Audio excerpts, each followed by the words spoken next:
నమస్తే. ధాత్రి మహతి ఛానల్కు స్వాగతం. ఈ ఎపిసోడ్ అంశం భాష యాస.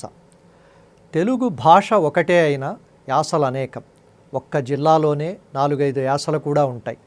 ఉదాహరణకు అనంతపురం జిల్లాలో హిందూపురం, మడక్సిర, గోరంట్లలో కన్నడ ఉచ్చారణతో కూడిన తెలుగు యాస, కదిరిలో కడప యాస, గుత్తిలో కర్నూలు యాస, అనంతపురం, ధర్మవరం, పెనుగొండలో ఒక యాస.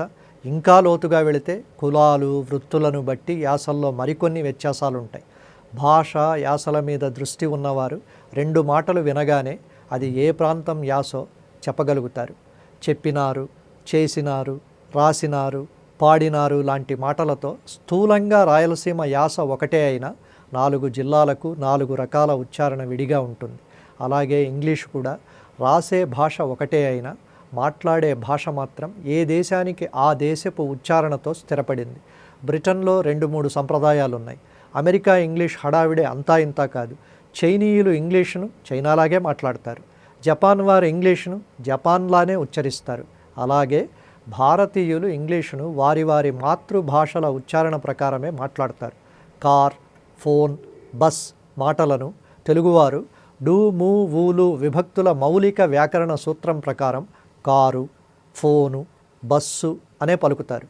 తెలుగులో ఆ మాటలను వాడేప్పుడు కారు, బస్సు అంటే పెద్ద పట్టింపు ఉండదు. అదే తెలుగువారు ఇంగ్లీష్లో మాట్లాడేటప్పుడు బస్సు అనడానికి వీల్లేదు. 1000 అన్న మాటను తమిళులే మాట్లాడతారు. 1000 అంటారు. పరుషాలన్నీ వారికి సరళాలు కావడంతో వచ్చిన ఉచ్చారణ భేదమిది. ఒరియా వారు ఎవరైనా కాంపెన్సేషన్ అనే అంటారు. బెంగాలీలు ఇంగ్లీష్ను బెంగాలీ పద్ధతిలోనే పలుకుతారు. హిందీ మాతృభాష వారు చాలా ఇంగ్లీష్ మాటలను ఒక ప్రత్యేక పద్ధతిలో ఉచ్చరిస్తారు. మన ప్రధాని మోడీ ఇంగ్లీషు మాటలు పలికేప్పుడు కూడా ఎన్నో మాటల్లో ఒక ప్రత్యేకమైన యాస ధ్వనిస్తూ ఉంటుంది. అర్థభేదం రానంత వరకు దీన్ని పెద్దగా పట్టించుకోవాల్సిన పని లేదు. ఇలా మాట్లాడడాన్ని అవమానంగా భావిస్తూ బ్రిటన్ ఇంగ్లీష్ కోసం వెంపర్లాడడం మీద ప్రముఖ సామాజిక విశ్లేషకుడు యోగేంద్ర యాదవ్ చక్కటి ఉదాహరణలతో ఒక సుదీర్ఘమైన వ్యాసం రాశారు. ఇంగ్లీష్లో ఏ యాస గొప్పది అన్న ప్రశ్నకు మనకు మనమే బ్రిటన్ లేదా అమెరికా అని సమాధానం చెప్పుకోవడం వల్ల వచ్చిన చిక్కిది. భుజాలు ఎగరేస్తూ టైం మిషన్లో యుగాల స్పీడ్తో తిరిగినట్లు అత్యంత వేగంగా మాటలను కలిపి పలికే అమెరికా ఇంగ్లీష్ కోసం మనం పడి చస్తాం. లేదా శశి తరూర్లా ఇంగ్లీషు వాడే స్పృహదప్పి పడేలా నిఘంటువులు కూడా అర్థం చెప్పలేక చేతులెత్తేసే నోరు తిరగని ఇంగ్లీషు మాటలు మాట్లాడాలని ప్రయత్నిస్తాం. ఫైనాన్స్ అని ఒకరంటే ఫినాన్స్ అని మరొకరంటారు. డైరెక్టర్ అని ఒకరంటే డిరెక్టర్ అని మరొకరంటారు. పదుగురాడు మాట పాడి అయి ధరజెల్లు అన్నట్లు ఎక్కువ మంది ఎలా పలికితే అదే ప్రామాణికమై కూర్చుంటుంది. మాతృభాష కానప్పుడు పరాయి భాషలో ఎంతటి ప్రావీణ్యం సంపాదించినా దానికి కొన్ని పరిమితులు తప్పనిసరిగా ఉంటాయి.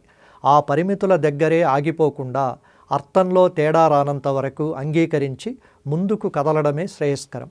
దీనికి సంబంధించిందే మరో విషయం. మిజోరాం రాష్ట్రానికి కొత్త ప్రధాన కార్యదర్శిని ఆ రాష్ట్ర ప్రభుత్వం నియమించుకుంది.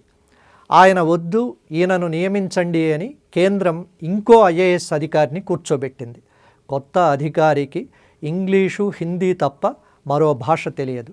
మిజో మంత్రులకు హిందీ ఒక్క ముక్క కూడా అర్థం కాదు. అధికారికి మిజో భాష తెలియదు. దాంతో మూగ భాషలో పాత రాతియుగం సైగలతో చెబుతున్నాం, ఈయనను మార్చి మిజో తెలిసిన అధికారిని ప్రభుత్వ ప్రధాన కార్యదర్శిగా నియమించండి మహాప్రభు అని ఆ రాష్ట్ర ముఖ్యమంత్రి కేంద్ర హోంశాఖను అభ్యర్థిస్తూ అధికారికంగా లేఖ రాయాల్సి వచ్చింది. ఇది వరకు తప్పులు లేకుండా చక్కగా ఇంగ్లీషు రాయడం, మాట్లాడడం వస్తే సరిపోయేది. ఇప్పుడు అలా కాదు. అసలు సిసలు ఇంగ్లీషు వారు ఎలా మాట్లాడతారో అలాగే మాట్లాడాలని భారతీయ విద్యావంతులు ఆయాసపడుతున్నారని యోగేంద్ర యాదవ్ ఆవేదన వ్యక్తం చేశారు. ఈ ప్రయత్నంలో చిత్ర విచిత్రాలను, కృత్రిమత్వాన్ని ఆయన సోదాహరణంగా వివరించారు. భారతీయ ఇంగ్లీష్ అని మన ఇంగ్లీషును మనమే గుర్తించి గౌరవించుకోకపోతే రెంటికి చెడ్డ రేవళ్ళమవుతామన్నది ఆయన వాదన.